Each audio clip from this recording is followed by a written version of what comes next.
Tingnan natin yung bahay. Bahay namin kung okay pa. May pailaw nga dito. Ayan.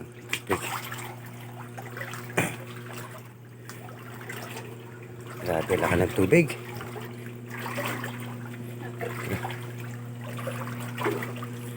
Ano po, oh.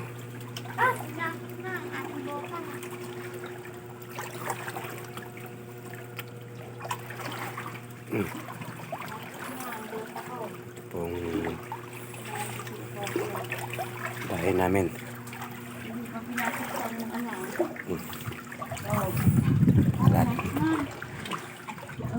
Tindahan. Pinasok na tindahan. Kalalim na ng tubig. Yan po ang bahay namin.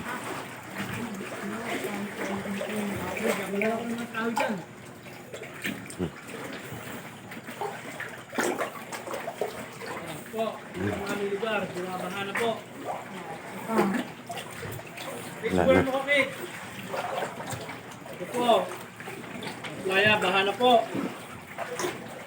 Oh. Oh.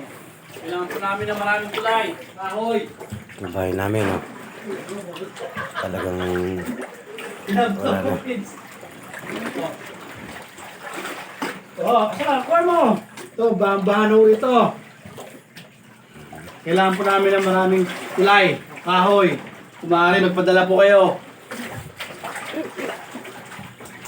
Hindi na pala tayo makakapagbilad dyan. Ha? Hindi binibili ha? Bilad, anong bilad? Dami na namin, ano? Dami namin bila rin. 150 kilos yun. Bahay na namin, parang kami sa Diyos daw. Wala na, hanggang ano na dito sa bahay namin. Ay, naghigaan namin, oh. Nakapanik ng lahat. Ano? Grabe. Malayo pa ang ano, ang bagyo ate hindi pa nalabasin na. Yun pa lang, mamaya pa lang. Tapos bigkasunod na kagad. Paano gagawin natin dito? Ano?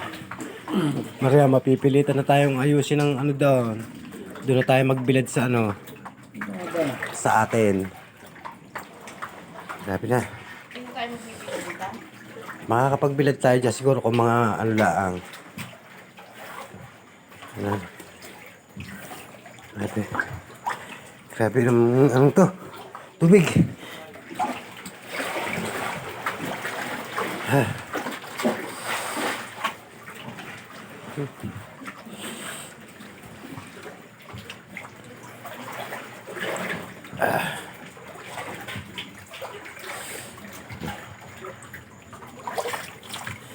Naku, sige.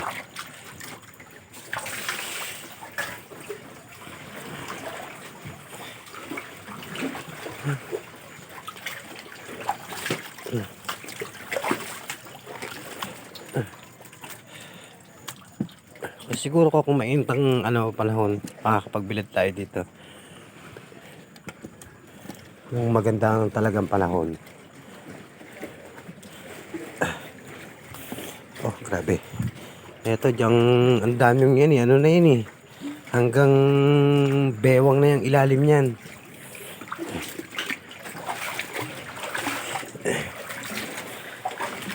Oh.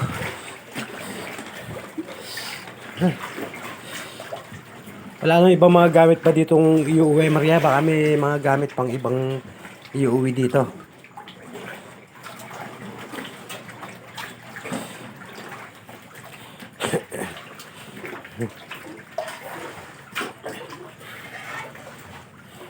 Ito. Ayan, bangka. Nasa looban eh.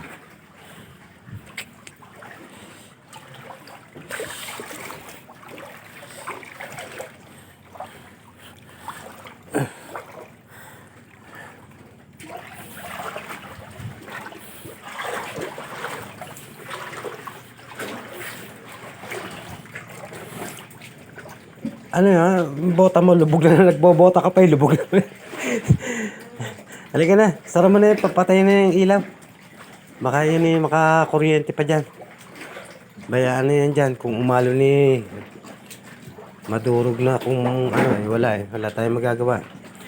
Eh, ano mo, Mi, hahataw na nga, hataw yan. Eh, ano? Ilak mo yung likod. Nalangin. Sige po, salamat at biyano na namin yung aming ibang isda. Ililigtas muna.